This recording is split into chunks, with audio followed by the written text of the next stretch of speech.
প্রিয় অষ্টম শ্রেণীর শিক্ষার্থী বন্ধুরা, তোমাদের সকলকে আরও একবার স্বাগত জানাচ্ছি তোমাদের এই ইউটিউব চ্যানেল ইওর ক্লাসরুমে। তো আজকের ভিডিওতে আমি তোমাদের সেকেন্ড ইউনিটের ইতিহাসের সম্পূর্ণ সাজেশন দেব। যারা সমস্ত কোশ্চেন কমন পেতে চাও তারা ভিডিওটি প্রথম থেকে শেষ পর্যন্ত দেখার অনুরোধ রইল। যদি তুমি এই কোশ্চেনগুলো পড়ে যেতে পারো তাহলে ডেফিনেটলি তুমি কিন্তু কোশ্চেন কমন পাবেই, ঠিক আছে? তো চলো দেখে নাও তোমাদের সেকেন্ড ইউনিটে কী কী থাকবে। তোমাদের থাকবে ঔপনিবেশিক অর্থনৈতিক চরিত্র, ঔপনিবেশিক শাসনের প্রতিক্রিয়া, সহযোগিতা ও বিদ্রোহ, আর হচ্ছে জাতীয়তাবাদের প্রাথমিক বিকাশ। এই তিনটে চ্যাপ্টার কিন্তু তোমাদের থাকবে। সেইখান থেকে তোমরা একটু দেখে নাও যে তোমাদের এমসিকিউ থাকবে কিন্তু 5খানা, ঠিক আছে? তা বাদে তোমাদের এসিকিউ থাকবে 5খানা। 2 নম্বরের প্রশ্ন থাকবে 3টে, লিখতে হবে 2টো, 2 2 4। আর তোমার 3 নম্বরের প্রশ্ন থাকবে 3টে, লিখতে হবে 2টো।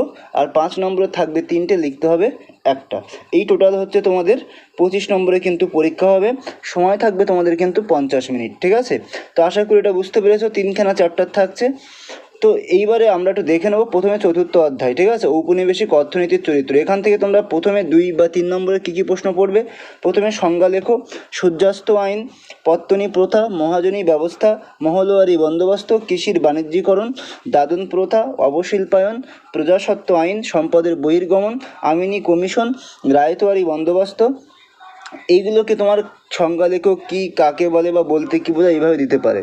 এর পরবর্তী কোশ্চেন দেখো, চিরস্থায়ী বন্দোবস্তের সুফল কুফল এবং কৃষকদের দুরবস্থা সম্পর্কে আলোচনা করো। 3 নম্বর প্রশ্ন দিতে পারে সূর্যাস্ত আইনের পরিণতি লেখো। 4 নম্বর প্রশ্ন দিতে পারে রায়তওয়ারি বন্দোবস্তের 2টি বৈশিষ্ট্য সত্য ত্রুটি আলোচনা করো। 5 নম্বর প্রশ্ন দিতে পারে দাক্ষিণাত্য হাঙ্গামা কেন হয়েছিল।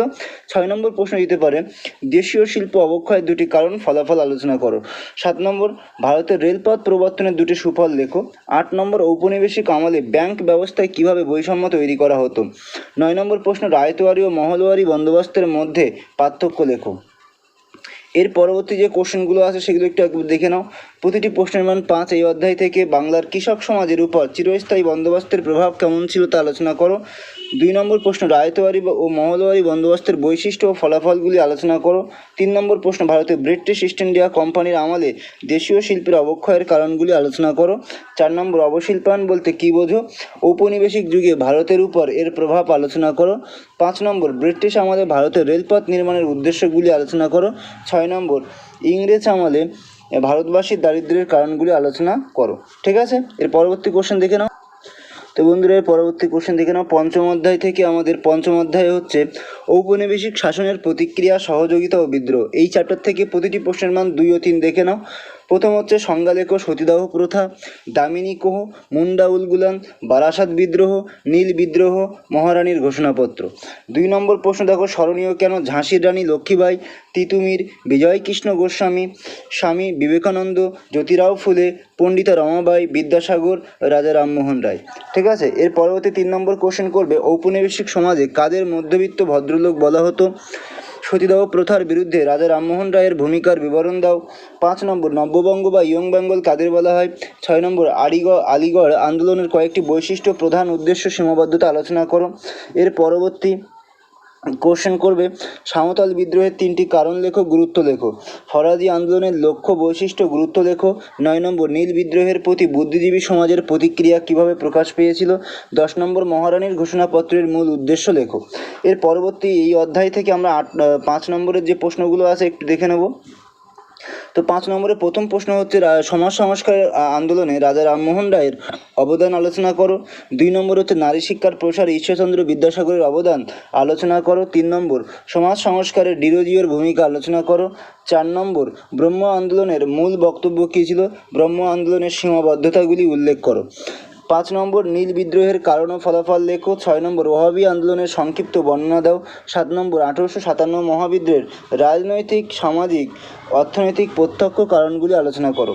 এরপরে ষষ্ঠ অধ্যায়, লাস্ট অধ্যায় থেকে আমরা একটু দেখে নেবো যে কী কী কোশ্চেন এখান থেকে আমরা পাবো। এই অধ্যায়টার নাম হচ্ছে জাতীয়তাবাদের প্রাথমিক বিকাশ। এখানে প্রতিটি প্রশ্নের মান 2 বা 3। সংজ্ঞা লেখো, কী বলতে কী বোঝায়, কাকে বলে। ইলবার্ট বিল, সভা সমিতির যুগ, দেশীয় মুদ্রণ আইন, অস্ত্র আইন, নাট্যাভিনয় নিয়ন্ত্রণ আইন, হিউম ডাবলিন ষড়যন্ত্র তত্ত্ব, আবেদন নিবেদন নীতি, তারপর হচ্ছে সেফটি ভাল্ভ তত্ত্ব, চরমপন্থী, বঙ্গভঙ্গ, বয়কট, জাতীয় শিক্ষা, ঠিক আছে? এইগুলো তোমায় করে রাখতে হবে। এর পরবর্তী কোশ্চেন দেখো, স্মরণীয় কেন বা বিখ্যাত কেন। বাঘা যতীন, সরলা দেবী, বাসুদেব, বলবন্ত ফাঁদ, ক্ষুদিরাম বসু। 3 নম্বর, কবে কারা ভারত সভা প্রতিষ্ঠা করেন, উদ্দেশ্য কী? কংগ্রেসের নরমপন্থী নেতৃবৃন্দের কার্যাবলী সমালোচিত হয়েছিল কেন? 1907 খ্রিস্টাব্দে কংগ্রেসের স্রট অধিবেশনের গুরুত্ব উল্লেখ করো। এর পরবর্তী কোশ্চেন, লাল বাল পাল কাদের বলা হতো? 7 নম্বর, কংগ্রেসের নরমপন্থী ও চরমপন্থী মধ্যকার দুটি মূল পার্থক্য উল্লেখ করো। 8 নম্বর, বঙ্গভঙ্গের পেছনে রাজনৈতিক উদ্দেশ্য কী ছিল?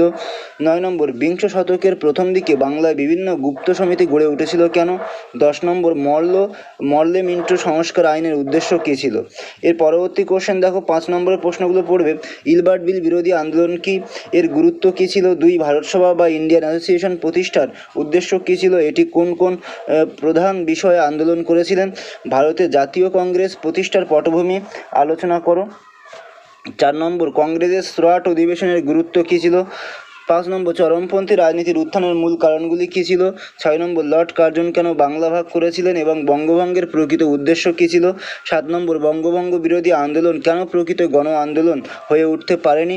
8 নম্বর, বাংলার বিপ্লবী আন্দোলনে অনুশীলন সমিতির অবদান লেখো। 9 নম্বর, মরলে মিন্টো সংস্কার আইন এর মূল্যায়ন করো। এর পরবর্তী কোশ্চেন দেখো, স্বদেশী আন্দোলন প্রসারে রবীন্দ্রনাথ ঠাকুরের ভূমিকা আলোচনা করো। 11 নম্বর, স্বদেশী আন্দোলনের গুরুত্ব লেখো। ঠিক আছে, তো বন্ধুরা, এই ছিল তোমাদের সম্পূর্ণ ইতিহাস সাজেশন।